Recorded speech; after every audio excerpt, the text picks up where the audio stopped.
long, probably every bit as long as it ever had been. One should be careful, she told herself, in commenting on the decline of society. The elder Cato was the warning here. A frightful old prig. He had warned that everything was in decline, forgetting that once we reach 40, we all believe that the world is on the slide. Only if 18-year-olds started to say, "O tempora, O mores," would the situation be really alarming. 18-year-olds did not say that, though. They no longer had any Latin, of course, and could not. "You were going to ask me a question," he said. He knew Isabel and her digressions, her tendency to bring philosophical complications into the simplest of matters.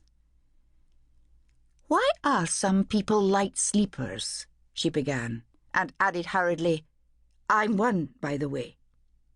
"So am I, as it happens," he replied. "It's often respiratory. Sleep apnea, where you keep waking up because you're choking. If not, it may be an idiosyncrasy of the brain. Is it a problem?" "Not for me, not really. I go back to sleep." He nodded. "You could get yourself checked for sleep apnea. It's pretty easy to monitor sleep patterns. You don't look at risk to me, though. It tends to affect heavier people."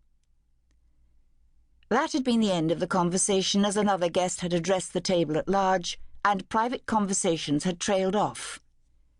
But now, lying in bed in one of these brief periods of nocturnal wakefulness that she had decided were the product of brain idiosyncrasy rather than breathing problems, Isabel turned and looked at the sleeping form of Jamie beside her.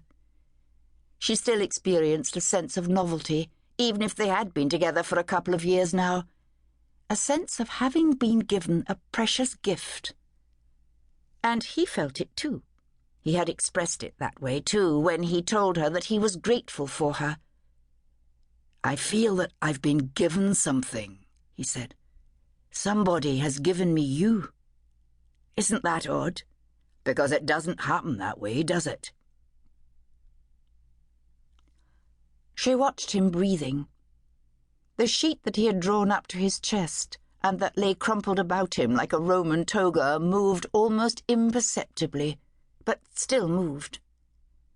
The act of breathing was not really an act at all, as the will played no part. We did not tell ourselves to breathe, except sometimes in yoga classes and the like. And when we were asleep, as Jamie was now, the system itself remembered to do what was required. And how many of the other things we did fell into that category? Isabel wondered what a detailed record of our day's activities would look like. Not a record of the sort that might appear in a diary. Went into town, had lunch. That kind of thing gave a broad brush account of what we did, but did not list the really particular, the hundreds, tens of thousands probably, of little actions in a person's day. We did such things all the time, tiny movements of the limbs as we sat in a chair or lay in bed, as she did now, little twitches, the flickering of the eyelids, the touching of the fingers, the inclining of the head. Those were nothing, really, background noise, one might say, but they would all be religiously entered in this record of the day. And then there were the things we said, the speech acts, as philosophers called them, which ranged from the ums and the muttered phrases of apology on bumping into somebody in a crowd, the meaningless expressions that lubricated our social dealings with one another. A transcript of our speech over the space of a day would make sobering reading, Isabel thought. And over a lifetime. What would we have said? What would it amount to? How much energy would we have wasted on the smallest of small talk? How many months would be filled with sheer nonsense? And then, as often as not, when the time came to talk, really to talk, we were tongue-tied, as could happen to people at the bedsides of the dying, when there was an urgency that cried out for big things to be said, and we found that we could say very little, or that tears made it impossible to speak.